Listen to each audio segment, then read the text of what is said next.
Hi, ഇന്ന് നമുക്ക് ചോറിനും കപ്പയ്ക്കും ഒക്കെ അടിപൊളി കോമ്പിനേഷൻ ആയിട്ടുള്ള ഒരു മീൻകറി ഉണ്ടാക്കാം. തേങ്ങയൊന്നും ചേർക്കാത്ത മുളകിട്ട മീൻകറിയാണ് ഉണ്ടാക്കുന്നത്. അപ്പോൾ ആദ്യം നമുക്ക് കുടംപുളി കുതിർത്ത് വയ്ക്കണം. ഇതുപോലെ ഇതളുകളായിട്ടുള്ള 4 കഷ്ണം കുടംപുളി എടുത്തിട്ടുണ്ട്. നല്ലപോലെ കഴുകിയ ശേഷം 1/2 കപ്പ് ചെറിയ ചൂടുള്ള വെള്ളത്തിൽ നമുക്കിത് കുതിർത്ത് വയ്ക്കാം. 10 മിനിറ്റ് പുളി കുതിരട്ടെ. ഇനി ഒരു മൺചട്ടി ചൂടാകുമ്പോൾ ഇതിലേക്ക് 3 ടേബിൾ സ്പൂൺ വെളിച്ചെണ്ണ ചേർത്ത് കൊടുക്കണം. ഈ കറിക്ക് വെളിച്ചെണ്ണ തന്നെ എടുക്കണം, അതാണ് ടേസ്റ്റ്. പിന്നെ എണ്ണ കുറവായിട്ടും എടുക്കേണ്ട, മിനിമം ഒരു 2 ടേബിൾ സ്പൂൺ എങ്കിലും എടുക്കണേ. എണ്ണ ചൂടായി വരുമ്പോൾ 1/4 ടീസ്പൂൺ കടുക് ചേർത്ത് കൊടുക്കാം. കടുക് പൊട്ടിയ ശേഷം തീ കുറച്ചിട്ട് 1/4 ടീസ്പൂൺ ഉലുവ ചേർത്ത് കൊടുക്കാം. ഉലുവയും മൂത്ത ശേഷം ഇഞ്ചിയാണ് ചേർക്കുന്നത്. 1.5 ടേബിൾ സ്പൂൺ ഇഞ്ചി അരിഞ്ഞത് ചേർക്കാം. ഇഞ്ചി കനം കുറച്ച് നീളത്തിൽ അരിഞ്ഞെടുത്തതാണ്. ഏകദേശം അതേ ഒരളവിൽ തന്നെ വെളുത്തുള്ളി അരിഞ്ഞതും ചേർക്കാം. ഇഞ്ചിയും വെളുത്തുള്ളിയും കുറച്ച് സെക്കൻഡ് എണ്ണയിൽ മൂപ്പിച്ച ശേഷം പിന്നെ ചെറിയുള്ളി ചേർത്ത് കൊടുക്കാം. ഒരു പിടി ചെറിയുള്ളി എടുത്താൽ മതി. എണ്ണം പറയുകയാണെങ്കിൽ 17 എണ്ണം അരിഞ്ഞെടുത്തിട്ടുണ്ട്. ഇഞ്ചിയും വെളുത്തുള്ളിയും ചെറിയുള്ളിയും ഒക്കെ മീഡിയം ഫ്ലെയിമിൽ നല്ലപോലെ റോസ്റ്റായി വരണം. ചെറിയ കളർ ചേഞ്ച് ആവുന്നത് വരെ ഇത് വഴറ്റണം. അധികം ബ്രൗൺ ആവരുത്, ഒരു ഗോൾഡൻ കളറിലേക്ക് ആയാൽ മതി.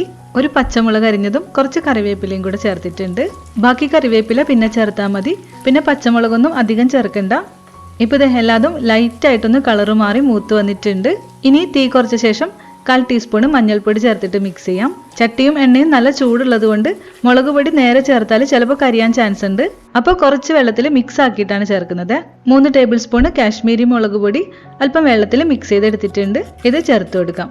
പൊടി നേരെ ചേർക്കുന്നതാണെങ്കിൽ തീ ഓഫ് ചെയ്തിട്ട് ചേർത്താൽ മതി. ഈ മുളക് എണ്ണയിൽ വഴറ്റിയെടുക്കണം. കറിക്ക് നല്ലൊരു കളർ തരുന്നത് ഈ വഴറ്റുന്നതിലാണ്. മുളകിന്റെ റെഡ് കളർ കുറച്ചുകൂടെ ഒന്ന് ഡാർക്ക് ആവുന്ന പോലെ കുറച്ച് സമയം ചെറിയ തീയിൽ വഴറ്റിയെടുക്കണം. എന്നിട്ട് ഇതിലേക്ക് നമുക്ക് കുതിർത്ത് വെച്ച കുടംപുളി ചേർത്ത് കൊടുക്കാം. ഈ അളവൊക്കെ നമ്മൾ എടുക്കുന്നതിന്റെ പുളി അനുസരിച്ചിട്ട് അഡ്ജസ്റ്റ് ചെയ്യണം കേട്ടോ. ചിലത് നല്ല പുളിയുള്ളത് ഉണ്ടാകും. അങ്ങനെയാണെങ്കിൽ 3 കഷ്ണമൊക്കെ ചേർത്താലും മതി. കറിക്ക് ആവശ്യമുള്ള ഉപ്പ് ചേർത്ത് കൊടുക്കാം. 2 ടീസ്പൂൺ ഉപ്പ് ചേർത്തിട്ടുണ്ട്. എല്ലാതും മിക്സ് ചെയ്ത് ഒന്ന് തിളച്ച് വരട്ടെ. ഇനി കറിയിലേക്ക് നമുക്ക് ഗ്രേവിക്ക് ആവശ്യമുള്ള ചൂടുവെള്ളം ചേർത്ത് കൊടുക്കാം. വേഗം വേവുന്ന ടൈപ്പ് മീനാണെങ്കിൽ കുറച്ച് വെള്ളം ചേർത്താൽ മതി. ഇത്തിരി വേവുള്ള മീനാണെങ്കിൽ 2 കപ്പ് വെള്ളം ചേർക്കാം. മിക്സ് ചെയ്ത ശേഷം കറി 2-3 മിനിറ്റ് നല്ലപോലെ തിളച്ച് വരട്ടെ. അതിനുശേഷം മീന് ചേർത്ത് കൊടുക്കാം.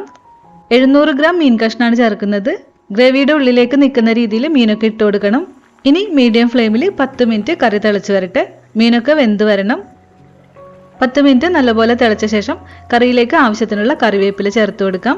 എന്നിട്ട് തീ നല്ലപോലെ കുറച്ചിട്ട് ഒരു 5 മിനിറ്റും കൂടെ വയ്ക്കാം. മീനൊക്കെ വെന്ത് അതിൻ്റെ പുളിയൊക്കെ ഒന്ന് പിടിച്ചിട്ടുണ്ടാവും. ചാറ് കുറുകി എണ്ണ തെളിഞ്ഞു വരും. ഉപ്പ് നോക്കിയിട്ട് ആവശ്യത്തിനുള്ള ഉപ്പൊക്കെ ചേർക്കാം. ചൂട് മാറുമ്പോൾ ഇതിന്റെ ചാറ് കുറച്ചുകൂടെ ഒന്ന് കുറുകും കേട്ടോ. അതുപോലെ പുളിയൊക്കെ നോക്കണം. കുടംപുളി ഇതിലിരിക്കും തോറും നാളേക്ക് കുറച്ചുകൂടെ പുളി വരും. ചോറിന്റെയോ ചപ്പാത്തിയുടെയോ അല്ലെങ്കിൽ കപ്പയുടെയോ ഒക്കെ കൂടെ നല്ലൊരു കോമ്പിനേഷനാണ് ഈ കറി. അപ്പോൾ വീട്ടിൽ ട്രൈ ചെയ്ത് നോക്കണം. മറ്റൊരു റെസിപ്പി ആയിട്ട് വീണ്ടും കാണാം.